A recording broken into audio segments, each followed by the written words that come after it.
Hello guys, welcome back to another video. आज हम reduction formula apply करेंगे इस क्वेश्चन पर। सबसे पहले हम सपोज कर लेते हैं integration I m n is equal to integral sine m x cos n x d x. फिर हम लोग साइन वाली टर्म को दो हिस्सों में तोड़ देते हैं, sine m minus one x dot sine x dot cos n x को हम वैसा ही रखते हैं। बाद इनको सेम दो हिस्सों में तोड़ दें, यू को हम बराबर लेते हैं sine m minus one x के, वी डेरिवेटिव को बराबर लेते हैं दूसरी टर्म के।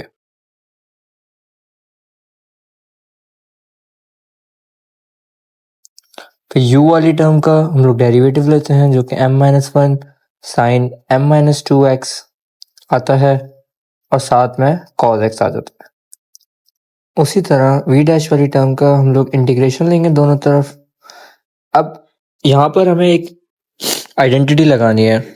अगर इंटीग्रल के अंदर एक फंक्शन का डेरिवेटिव मौजूद है तो वो फंक्शन की पावर जो भी होती है उसमें हम लोग वन ऐड कर देते हैं और डिनोमिनेटर के अंदर भी उसकी पावर को साथ वन को ऐड कर देते हैं।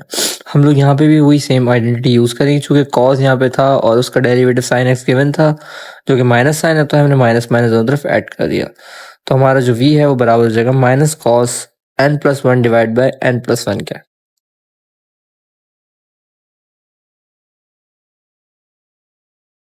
उसके बाद हम लोग इसको इंटीग्रेशन वाले फॉर्मूला में पुट कर देंगे बाय पार्ट्स वाले में। Sine m minus one x multiply by v जो कि हमारा cos n plus one x divide by n plus one था माइनस इंटीग्रल, फिर हम u डैश लिख देंगे पूरा जो कि m माइनस वन कॉन्स्टेंट बाहर आ जाएगा इंटीग्रल के अंदर, sine m minus two x dot cos x आ जाएगा और उसके साथ n प्लस वन हमारा कॉन्स्टेंट था उसको भी हम बाहर लिख देंगे, cos n plus one x आ जाएगा।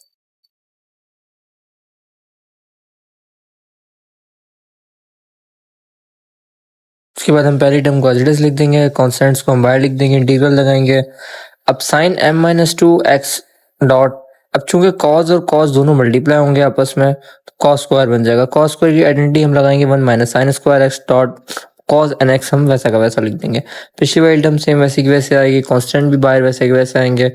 अब हम ब्रैकेट को ओपन कर देंगे तो m minus one upon n plus one integral sine m minus two x one से मल्टीप्लाई होगा वैसे का वैसा रहेगा, बाहर वाला cos एन एक्स उसके साथ वैसे का वैसा आ जाएगा। फिर minus m minus one upon n plus one integral sine m minus two जो है वो टू के साथ खत्म हो जाएगा तो सिर्फ m बचेगा और वहां से cos n x dx आ जाएगा।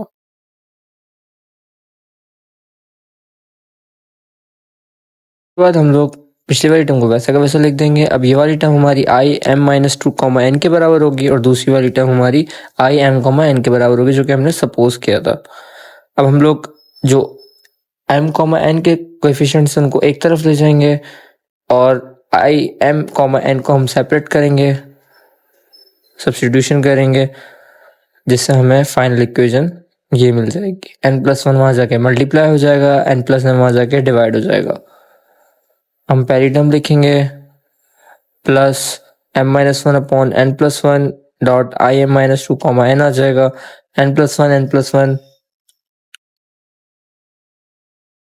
हम सेकंड टर्म पहले लिखेंगे क्योंकि वो पॉजिटिव है तो n प्लस वन कट जाएगा, ऊपर से m minus one upon m plus n आ जाएगा, I m minus two comma n minus दूसरी term sine m minus one x cos n plus one x upon n plus n, ये हमारी final equation है। Thanks for watching. उम्मीद करता हूँ guys आप लोगों को ये क्वेश्चन समझ आ गया होगा। ऐसे ही मजीद क्वेश्चंस का सॉल्यूशन मालूम करने के लिए हमारे चैनल को फॉलो कीजिए और हमें कमेंट सेक्शन में बताइए नेक्स्ट क्वेश्चन क्या रखें। Thank you.